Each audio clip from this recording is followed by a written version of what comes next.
A conservative activist allegedly assaulted for promoting his conservative beliefs at UC Berkeley campus. This brutal attack caught on camera. Watch. Jesus Christ. What?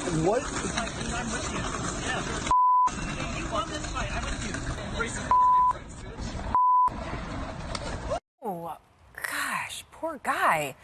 Alexander Sarka is a student at UC Berkeley and witnessed that exchange, and he joins us now. Good morning. Thank you for joining us, Alexander. Tell us what happened. So effectively, what happened was I got out of class and I went to Sproul Plaza, which is the main area on campus in which students and other people are free to table and give out flyers, this sort of thing. And I noticed that there was a table that said something to the effect of "Beware of false hate crimes." Obviously a reference to the recent Jussie Smollett incident. And as soon as I noticed that, I was drawn to a verbal altercation that was occurring between the individual tabling, Hayden, and a few other people. And then that quickly escalated from a verbal altercation into a violent altercation where the table was flipped by the individual who you see punching the man. And then from there, I started to record, and I was lucky enough to get the most egregious parts of the incident on camera. But you didn't get everything. But first off, how is it that we haven't found this guy yet? You have a full shot of his face on video. I mean, come on. He's most likely a student who, say, has a backpack on. Is there any effort being made to find this guy? Honestly, I can't weigh in on that. I know that the response from the university has been very weak sauce, in my opinion.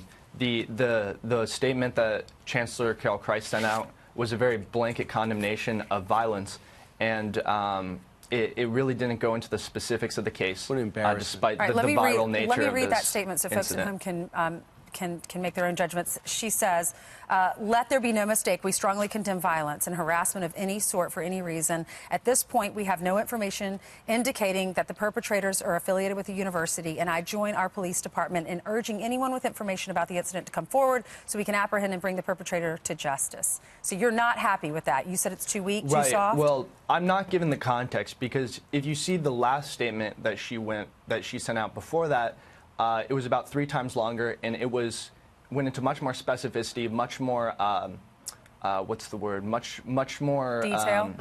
Yeah, well, much more emotion was behind it. You could obviously tell, and that was just addressing some comments that were made about certain faculty members being plants or agents of Chinese or Iranian governments. And while I agree with her statement that I completely agree with the tone and tenor that she took with that, she did not apply that same passion, that same specificity to this case. What was Hayden Williams, the guy who got punched? He was on with Sean last night, Sean Hannity. What was his reaction? What was he doing? Is there anything we didn't see on this video? Because everyone wants to know the whole story when we see these videos now. Right. No, I definitely agree with. So you have to understand that I only briefly, it was just an extremely fortuitous event that I happened to be walking by when this event transpired very quickly.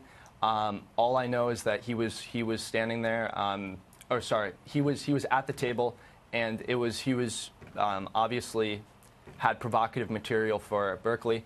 Yeah, for Berkeley, because he said, beware of false hate crimes. Why should that be offensive to anybody? Well, within the Berkeley context, it's offensive because it's like, obviously they're like making fun of like the Jussie Smollett incident. That's obviously the perception here. Well, I'll put it this way. Look at the face. Look at the video. Any officer in that area knows who this guy is. They could find him in 9 seconds.